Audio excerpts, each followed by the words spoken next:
कृतस्तरण प्रबोधक लोक जीवन प्रणय प्रमत जागदीपन वंदे जीवन जीवन सत्पुरुषम वंदे जीवन जीवन सत्पुरुषम प्राणर ठाकुर परम पूजनीय लक्ष्मा जुगाचार्य परम पूज्यपाद श्री श्री बड़दा परम पूज्यपाद श्री श्री आचार्य देव चरण मोर अनंत कोटि प्रणाम। आज पवित्र सांध्य सत्संग मुख्य परिचालक श्रद्धेय रत्नाकर भाई तथा समस्त इष्ट प्राण भाई और माँ मन तथा छोट छोट पिला मोर आंतरिक जयगुरु बलभाषा आउ डाकबादी यात्रा द्वारा शुणुवा समस्त साधुसजन मानक यथायोग्य प्रणाम निवेदन रखे। आज यही पवित्र सांध्य सत्संग जे कि श्री श्री बड़मां 133तम शुभ आगमनी दिवस यही दिन में श्री श्री बड़मा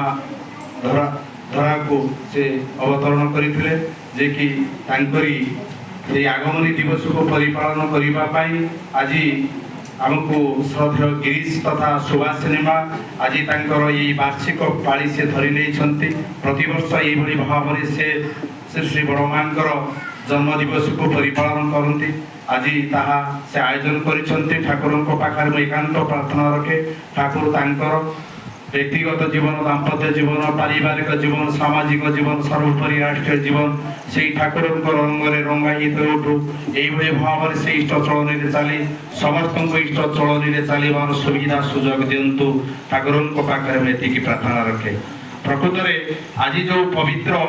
जो सांध्य सत्संग आज आयोजन कर जो 133तम श्री श्री बड़मां जन्म दिवस आज प्रत्येक केन्द्र मंदिर में आज सुष्ठु सुंदर भाव में परिपालन करा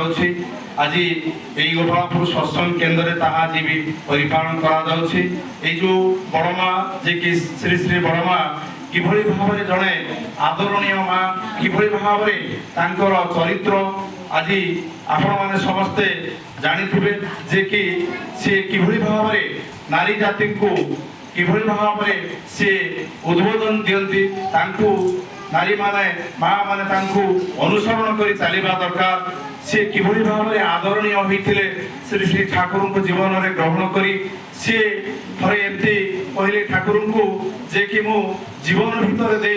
किसी तुमको मागे नहीं गोटे कथा मु तुमको मागिबी जे कि मते वो कथा टिके रखिब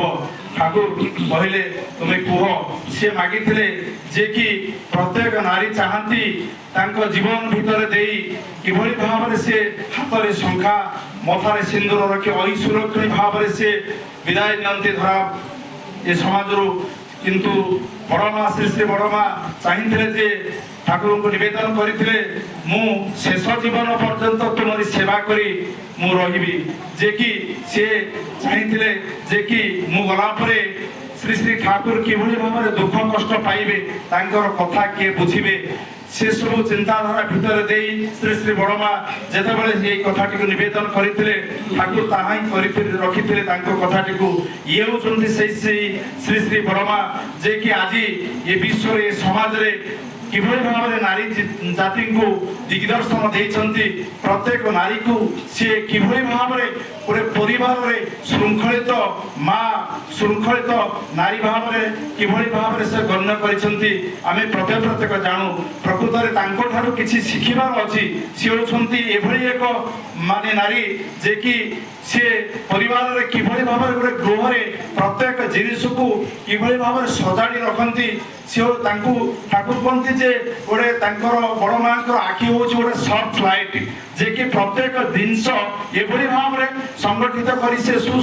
माने भाव में रखती माने अंधार भितर दे से हाथ बुले कौ जिनस कौटी अच्छी ताकू से उठे नियंती सी होचंती बड़मा जे कि आज किभली भाव में 133तम शुभ आगमनी दिवस परिपालन करा